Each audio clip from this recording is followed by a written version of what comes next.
ॐ नमो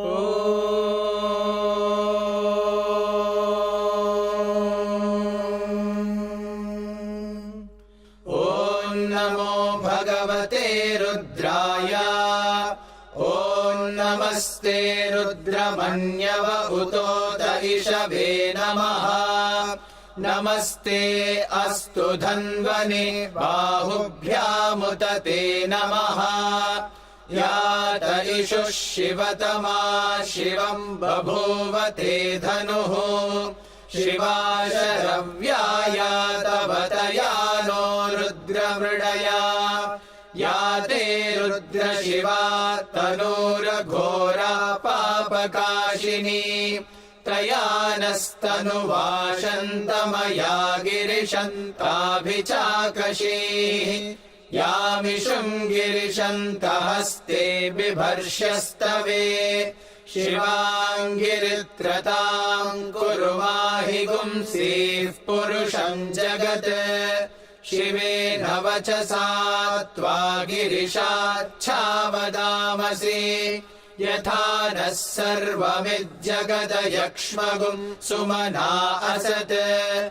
अध्यवोचदधिवक्ता प्रथमो दैव्योऽभिषक्। अहीगुश्च सर्वाञ्जम्भयन् सर्वाश्च यातु धान्यः। असौ यस्ताम्रो अरुण उत बभ्रुः सुमङ्गलः। ये चेमागुम् रुद्रा अभितो दिक्षु श्रिता। सहस्रशो वैशागुम् हेड ईमहे। असव्यो वसर्पति नीलग्रीवो विलोहितः। उतैनम् गोपा अदृशन्नदृशन्नुदहार्यः। उतैनम् विश्वा भूतानि सदृष्टो मृडयातिनः। नमो अस्तु नीलग्रीवाय सहस्राक्षाय मीढुषे। अथो ये अस्य सत्त्वानो हन्तेभ्यो करन्नमः। प्रमुञ्च धन्वनस्त्वमुभयोराग्नियोर्जाम्। याश्च ते हस्त इषवः पराता भगवो वपा। अवतत्यधनुस्त्वगुम् सहस्राक्षशते शुधे। निशीर्य शल्यानाम् मुखा शिवो नः सुमना भवा। विज्यम् धनुः कपर्दिनो विशल्यो बाणवागुम् उता। अनेशन्नस्येषव आभुरस्य निषङ्गतिः। या ते हेतिर्मीढुष्टमहस्ते बभूव ते धनुः। तयास्मान् विश्वतस्त्वमयक्ष्मया परिभुजा। नमस्ते अस्त्वायुधाय नादताय धृष्णवे। उभाभ्यामुत ते नमो बाहुभ्याम् तव धन्वने। परिते धन्वनो हेतिरस्मान् वृणक्तु विश्वतः। अथो य इषुधिस्तवारे अस्मन्निधेहितम्।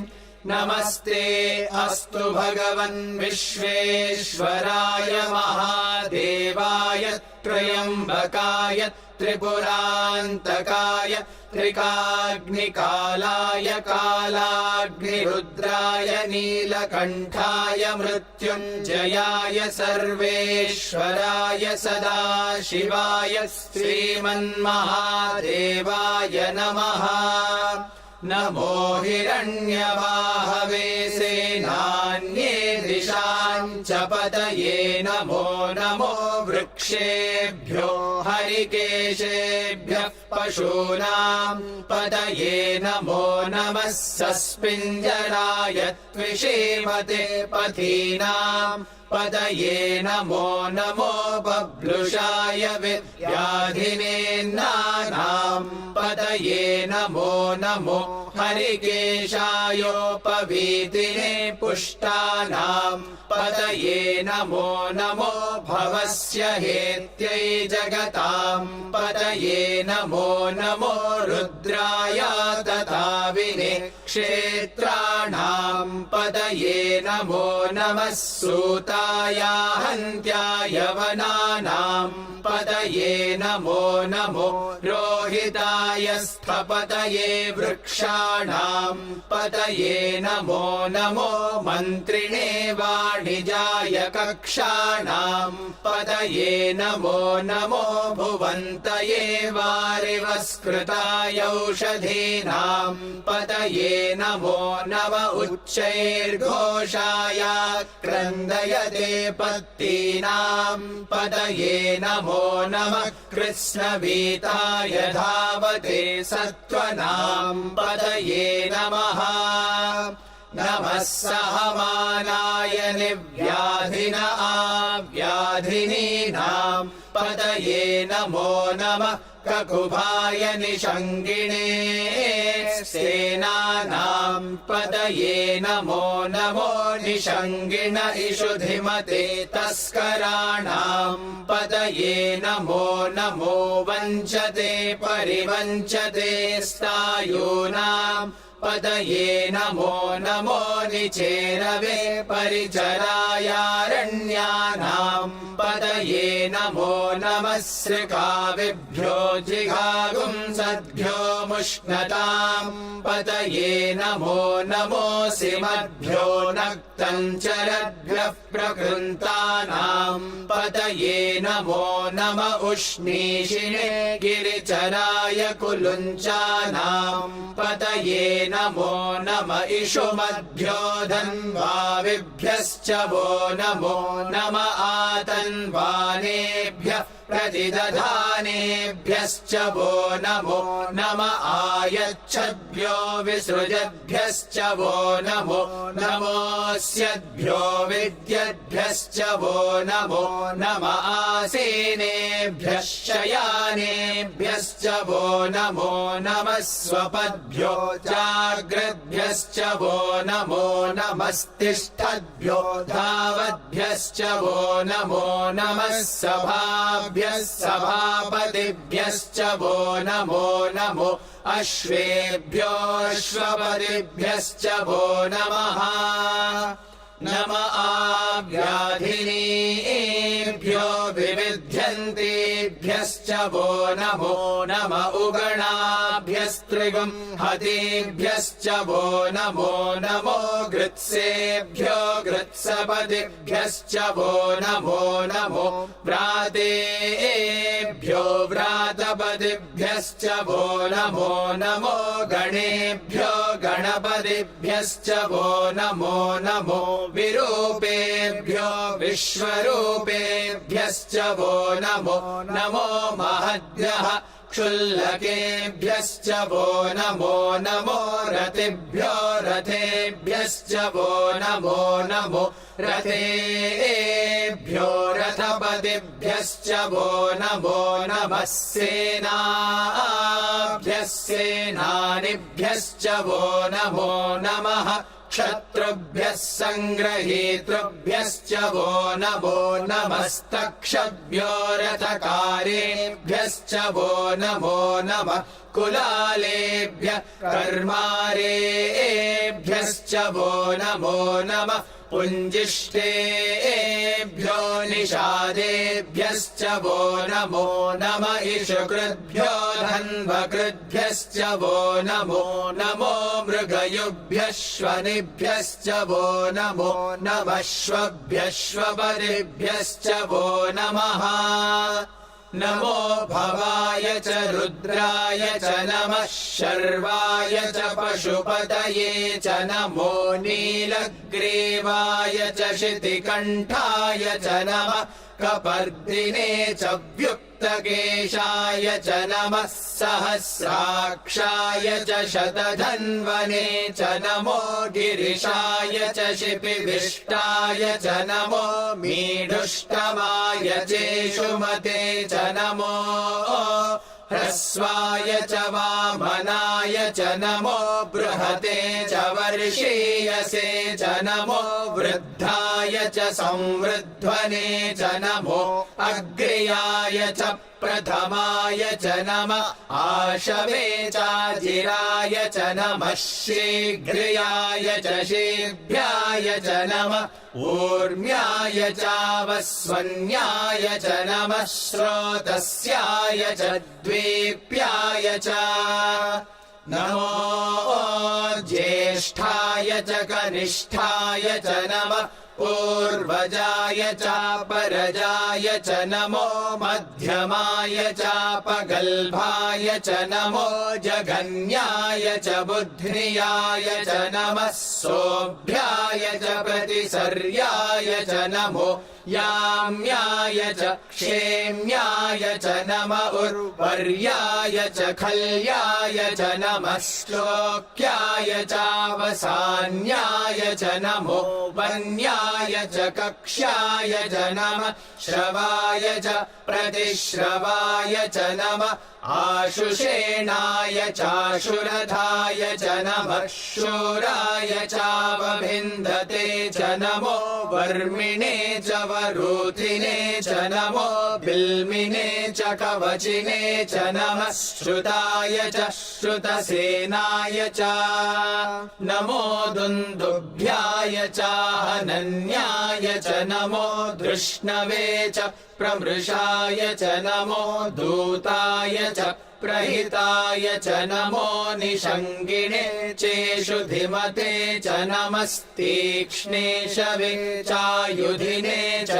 नमः स्वायुधाय च सुधन्वने च नमः श्रुत्याय च पथ्याय च नमः काट्याय च नीप्याय च नमः सूद्याय च सरस्याय च नमो नाद्याय च वैशन्ताय च नमः कूप्याय चावट्याय च नमो वर्ष्याय चावर्ष्याय च नमो मेघ्याय च विद्युत्याय च नमः ईद्रियाय चातप्याय च नमो वात्याय च रेश्मियाय च नमो वास्तव्याय च वास्तुपाय च ॐ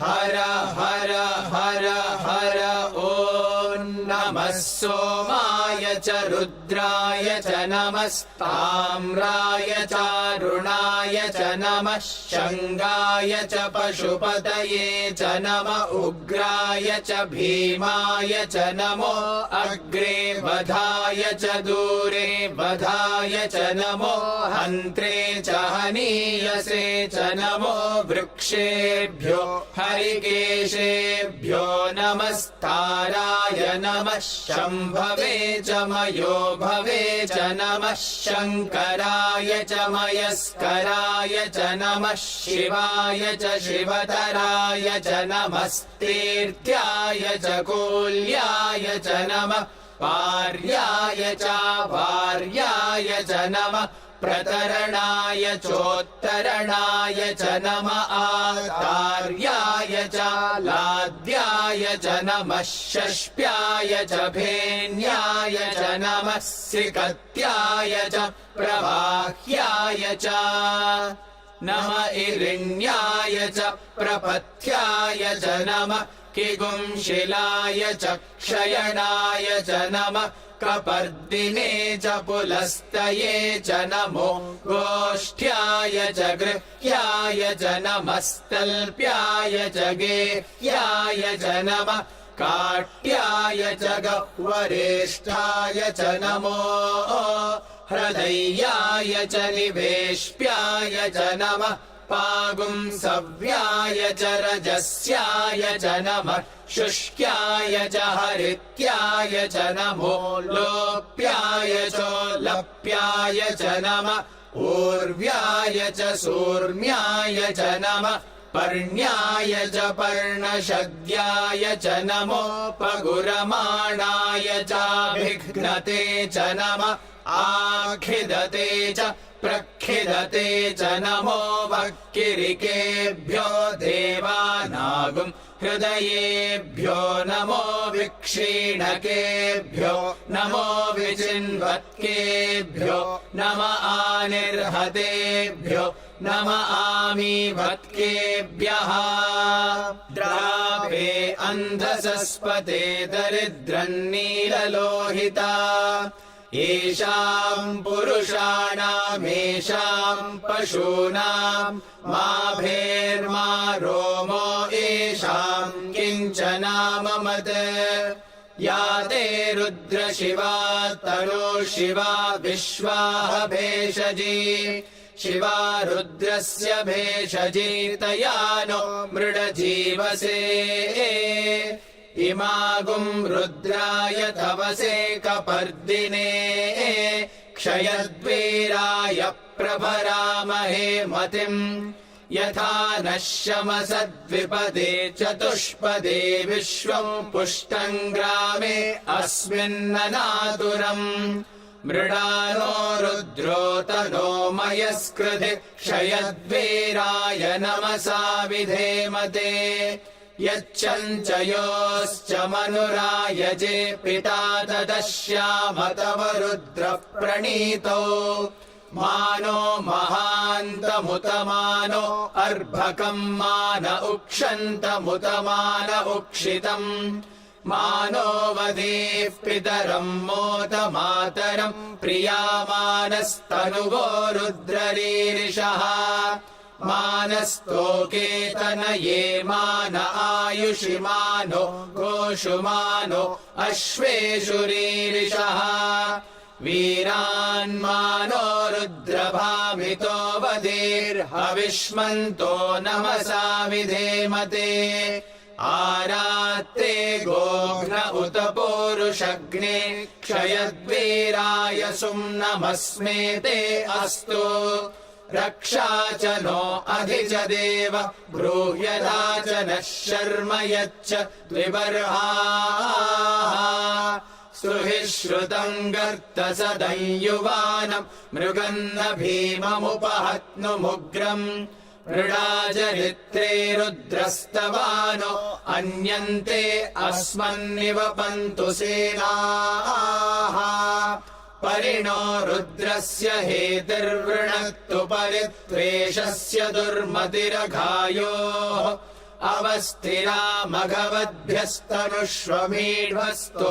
अवस्थिरामघवद्भ्यस्तनुष्वमीढ्वस्तोकायतनयाय मृडया मीढुष्टमशिवतमशिवो नः सुमना भव परमे वृक्ष आयुधम् निधाय कृत्तिम् वसान आचर पिनाकम् बिभ्रदागहि विकिरित विलोहित नमस्ते अस्तु भगवः यास्ते सहस्रगुम् हेतयोऽन्यमस्मन्निवपन्तु ताः सहस्राणि सहस्रधा बाहुवोस्तव हेतयः तासामीशानो भगवः पराचीनामुखाकृधि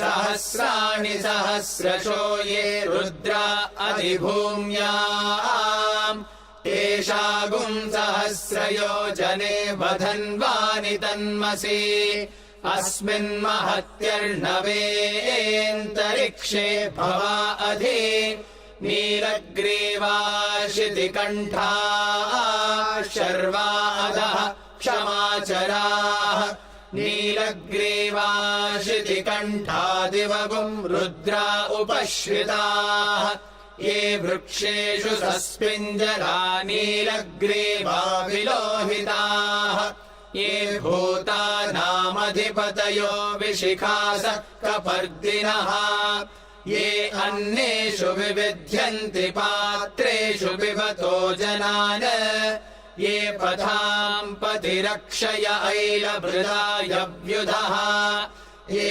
तीर्थानि प्रचरन्ति शुकावन्तो निषङ्गिणः य एतावन्तश्च भूयागुंसश्च दिशो रुद्रावितस्थिरे तेषागुम् सहस्रयोजने वधन्वानि तन्मसि नमो रुद्रेभ्यो ये पृथिव्याम् येऽन्तरिक्षे ये दिवि येषामन्नम् वातो वर्षमिषवस्तेभ्यो 10 प्राचीर्दश दक्षिणा 10 प्रतीचीर्दशोदीचीर्दशोर्ध्वास्तेभ्यो नमस्ते नो मृडयन्तु ते यं द्विष्मो यश्च नो द्वेष्टितं भोजम्भे दधामि त्र्यम्बकं यजामहे सुगन्धिं पुष्टिवर्धनम् उर्वारुकमिव बन्धनान् मृत्योर्मुक्षीयमामृतात्